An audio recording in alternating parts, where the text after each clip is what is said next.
Chapter 2 The Hawk Even a hawk has to fly high in order to cross the deadly desert, from which poisonous fumes are constantly rising. Kiki-Aru felt sick and faint by the time he reached good land again, for he could not quite escape the effects of the poisons. But the fresh air soon restored him, and he alighted in a broad tableland which is called Highland. Just beyond it is a valley known as Lowland, and these two countries are ruled by the gingerbread man John Doe, with Chick the Cherub as his prime minister. The hawk merely stopped here long enough to rest, and then he flew north and passed over a fine country called Merryland, which is ruled by a lovely wax doll. Then, following the curve of the desert, he turned north and settled on a treetop in the kingdom of No-Land. Kiki was tired by this time, and the sun was now setting, so he decided to remain here till morning. From his treetop he could see a house nearby which looked very comfortable. A man was milking a cow in the yard, and a pleasant-faced woman came to the door and called him to supper. That made Kiki wonder what sort of food hawks ate. He felt hungry, but didn't know what to eat or where to get it. Also, he thought a bed would be more comfortable than a treetop for sleeping.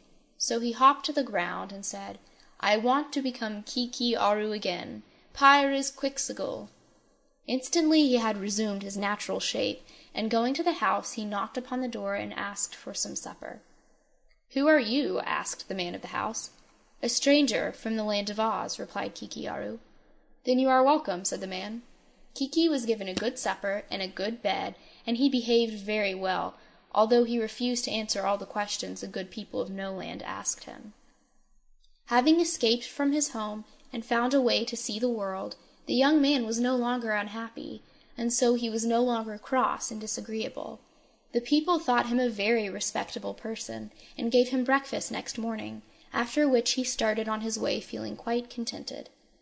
Having walked for an hour or two through the pretty country that is ruled by King Bud, Kiki-Aru decided he could travel faster and see more as a bird, so he transformed himself into a white dove and visited the great city of Nole, and saw the king's palace and gardens and many other places of interest. Then he flew westward into the kingdom of Ix, and after a day in Queen Zixi's country, went on westward into the land of Ev. Every place he visited he thought was much more pleasant than the saucer country of the Hyups, and he decided that when he reached the finest country of all, he would settle there, and enjoy his future life to the utmost.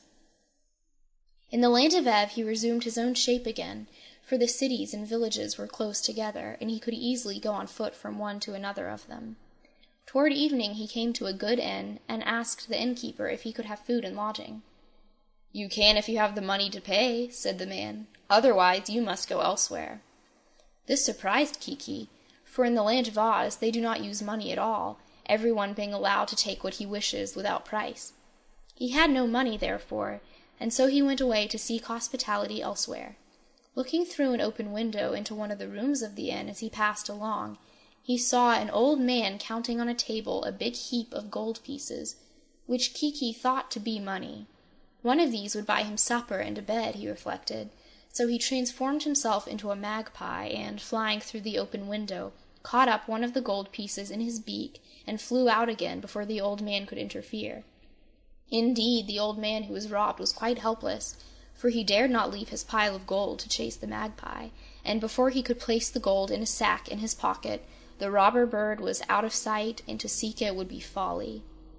Kiki-Aru flew to a group of trees, and dropping the gold piece to the ground, resumed his proper shape, and then picked up the money and put it in his pocket.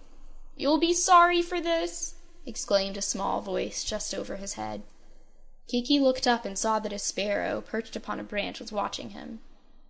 "Sorry for what?" he demanded. "Oh, I saw the whole thing," asserted the sparrow.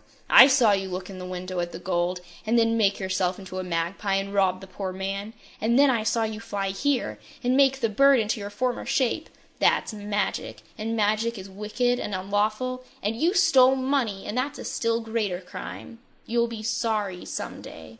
"I don't care," replied Kiki-Aru, scowling. "Aren't you afraid to be wicked?" asked the sparrow. "No, I didn't know I was being wicked," said Kiki. "But if I was, I'm glad of it. I hate good people. I've always wanted to be wicked, but I didn't know how." "Ah-ha-ha!" laughed someone behind him in a big voice. "That's the proper spirit, my lad. I'm glad I've met you. Shake hands." The sparrow gave a frightened squeak and flew away. End of Chapter 2.